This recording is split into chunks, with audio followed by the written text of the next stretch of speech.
और अभी बात करेंगे एलएनजी केस की, जबकि साबिक वज़ीर-ए-आज़म शाहिद हाकान अब्बासी को आज एहतसाब अदालत में पेश कर दिया गया। साबिक वज़ीर-ए-आज़म का 13 रोज़ा जिस्मानी रिमांड मंजूर। लीगी रहनुमा को गुज़श्ता रोज लाहौर से गिरफ्तार करके इस्लामाबाद मुंतकिल किया गया। एलएनजी स्कैंडल साबिक वज़ीर-ए-आज़म शाहिद हाकान अब्बासी को 13 रोज़ा जिस्मानी रिमांड पर नैब के हवाले कर दिया गया।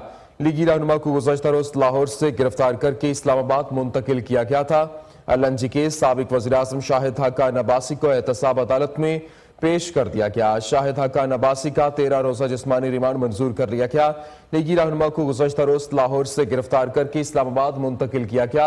अदालत का साबिक वज़ीर-ए-आज़म शाहिद हाकान अब्बासी को 1 अगस्त को दोबारा पेश करने का हुक्म। एलएनजी स्कैंडल शाहिद हाकान अब्बासी का 13 रोज़ा जिस्मानी रिमांड मंजूर कर लिया गया। शाहिद हाकान अब्बासी को एहतसाब अदालत में पेश किया गया। साबिक वज़ीर-ए-आज़म शाहिद हाकान अब्बासी का 13 रोज़ा जिस्मानी रिमांड मंजूर।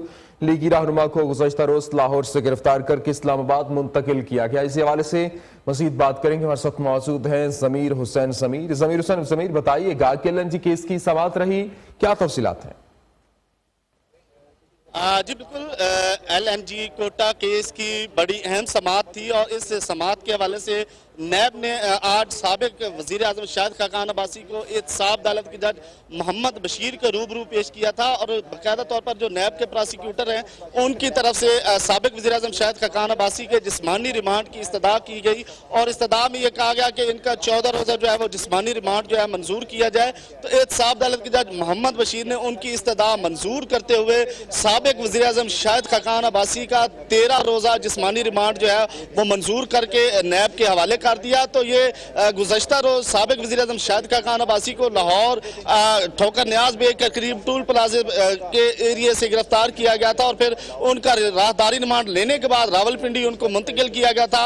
आज नैब के जो टीम थी उन्होंने आज उनको एहतसाब अदालत में पेश किया और मजीद रिमांड की इस्तदा की गई। तो अगर इस केस का बैकग्राउंड देखा जाए तो साबिक वज़ीर-ए-आज़म शाहिद हाकान अब्बासी पर इल्ज़ाम है कि उन्होंने जो है वो ऑयल कंपनियों को मुख्तलिफ ठेके दिए थे और 220 अरब का नुकसान के हवाले से बात की गई थी। तो वो इल्ज़ाम है साबिक वज़ीर-ए-आज़म शाहिद हाकान अब्बासी पर। उस हवाले से उनकी गिरफ्तारी जो है वो अमल में लाई गई थी और आज उनको एहतसाब अदालत में पेश किया गया। उनके रिमांड की इस्तदा की गई जो मंजूर करते हुए 13 रोज़ा जिस्मानी रिमांड पर नैब के हवाले कर दिया गया। अब 1 अगस्त को उनको दोबारा पेश किया जाएगा। जी बहुत शुक्रिया, तफसीलात से आगाह कर रहे थे।